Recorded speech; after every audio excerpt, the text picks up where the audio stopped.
السلام علیکم ویورز، بسم اللہ الرحمن الرحیم۔ پنجم جماعت کی اردو کی کتاب میں سے سبق ہم پڑھ رہے ہیں میرا گاؤں میرا گھر۔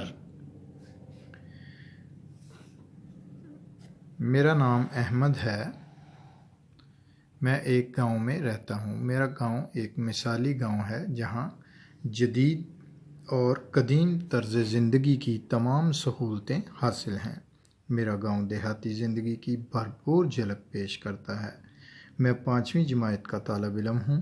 میں اسکول میں تعلیم حاصل کرنے کے ساتھ ساتھ اچھی اور مثالی زندگی گزارنے کے طور طریقے بھی سیکھ رہا ہوں۔ میرا گھر اسکول سے زیادہ دور نہیں ہے۔ گھر میں میرے امی ابو، بھائی، دادا دادی، چچا چچی سب ایک ساتھ مل کر رہتے ہیں۔ ہم لوگ صبح سویرے اٹھ جاتے ہیں۔ سب مرد حضرات فجر کی نماز باجماعت ادا کرنے کے لیے مسجد جاتے ہیں۔ تمام خواتین گھر پر نماز ادا کرتی ہیں، پھر سب اکٹھے بیٹھ کر ناشتہ کرتے ہیں۔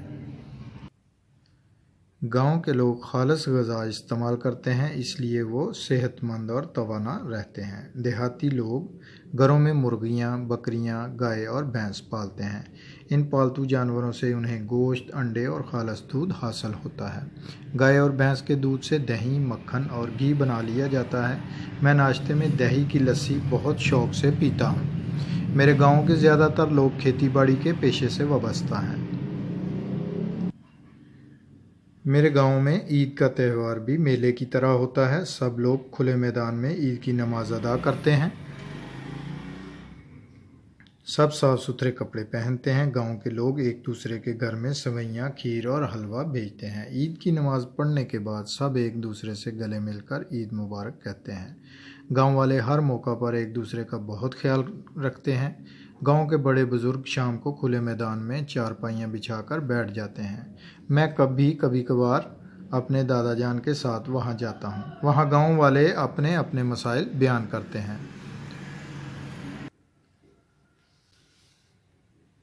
میرے گاؤں کے لوگ بہت جفاکش ہیں۔ وہ اپنی زرعی اجناس ٹریکٹر ٹرالی میں لاد کر فروخت کرنے کے لیے قریبی شہر کی منڈی میں لے جاتے ہیں۔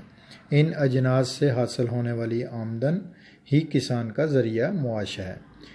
کھیتوں کو سیراب کرنے والے ٹیوب ویل کا پانی گرمیوں میں بہت ٹھنڈا ہوتا ہے۔ میں اپنے دوستوں کے ساتھ اکثر وہاں نہاتا ہوں۔ آٹے کی چکی کی سریلی آواز دور دور تک سنائی دیتی ہے۔ لہلہاتی فصلیں اور سرسبز و شاداب کھیت میرے گاؤں کی شان ہیں۔ مجھے اپنا گاؤں اپنے گھر کی طرح لگتا ہے۔ اللہ تعالیٰ میرے گاؤں کو ہمیشہ آباد اور خوشحال رکھے، آمین۔